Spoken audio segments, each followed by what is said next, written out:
नमस्कार मित्रांनो, पेट्रोल संपले तर मराठी निबंध। पृथ्वीवर ऊर्जेचे वेगवेगळे स्रोत अस्तित्वात आहेत। यातील काही स्रोत हे पारंपरिक तर काही अपारंपरिक आहेत।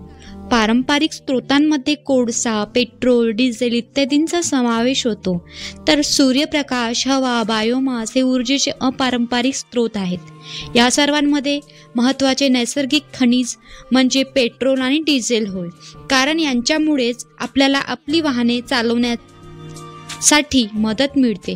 पेट्रोल, डिझेल शिवाय वाहने चालवणे अशक्य आहे। मनुष्य शेकडो वर्षापासून पेट्रोलचा उपयोग करीत आहे, परंतु पेट्रोल हे पारंपरिक स्रोत असल्याने येत्या काळात ते संपुष्टात येईल आणि मग पेट्रोल संपले तर आपले काय होईल? आपली वाहने कशी चालणार? आपण एका गावाहून दुसऱ्या गावी कसे जाणार? शास्त्रज्ञांनुसार सन 2080 पर्यंत जगातील पेट्रोल, डिझेल चा पुरवठा पूर्णपणे बंद होईल। आज पेट्रोल हे मानवी जीवनाचा एक महत्त्वपूर्ण भाग बनले आहे आणि पेट्रोल शिवाय सरळ जीवनाची कल्पना करणे देखील कठीण आहे। पेट्रोल संपल्याने संपूर्ण जगाची अर्थव्यवस्था खालावेल। आजकाल जगातील सर्वाधिक प्रवास एका देशातून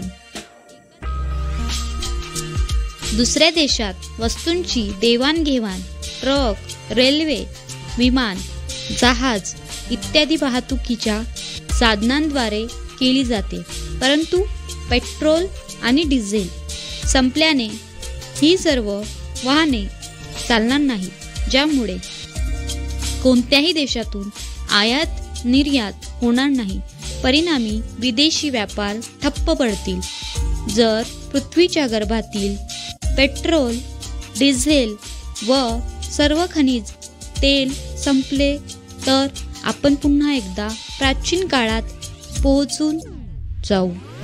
आपल्याला प्रवासासाठी मोटार वाहनाच्या ऐवजी बैलगाडी आणि घोडा गाडीचा वापर करावा लागेल। ज्या लोकांना वेगवान गतीने गाडी पळवीत एका ठिकाणाहून दुसरीकडे जाण्याची सवय असेल, त्यांना तर आपली सवय कायमची विसरावी लागेल। पेट्रोल, डिझेल संपल्यानंतर आपल्या समोर अनेक समस्या उभ्या राहणार आहेत, म्हणून या समस्या निर्माण होऊ नयेत यासाठी आजपासूनच प्रयत्न करणे आवश्यक आहे। यासाठी जास्तीत जास्त विद्युत वाहनाचा वापरावर भर द्यायला हवी। शासनासोबत देशातील नागरिकांनाही आपली जबाबदारी समजायला हवी। खाजगी वाहन वापरण्याऐवजी जास्तीत जास्त सार्वजनिक वाहनाचा उपयोग करायला हवा। असे केल्याने देशातील प्रदूषणाची समस्या देखील कमी होईल। याशिवाय सौर ऊर्जेवर चालणारी अनेक दुचाकी व चारचाकी वाहने बाजारात उपलब्ध आहेत। पेट्रोल, डिझेल वर चालणारी वाहने न घेता या विद्युत वाहनांना प्राधान्य द्यायला हवे।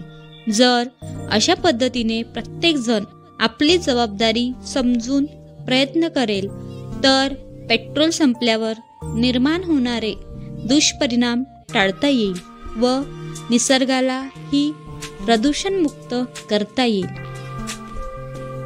तर मित्रांनो, हा होता पेट्रोल संपले तर मराठी निबंध। तुम्हाला कसा वाटला आणि आवडला असेल तर ऑफिशियल परिजात ब्लॉग या चॅनलला सबस्क्राईब करून बेल आयकॉनला हिट करा अशाच नवनवीन व्हिडिओसाठी। धन्यवाद।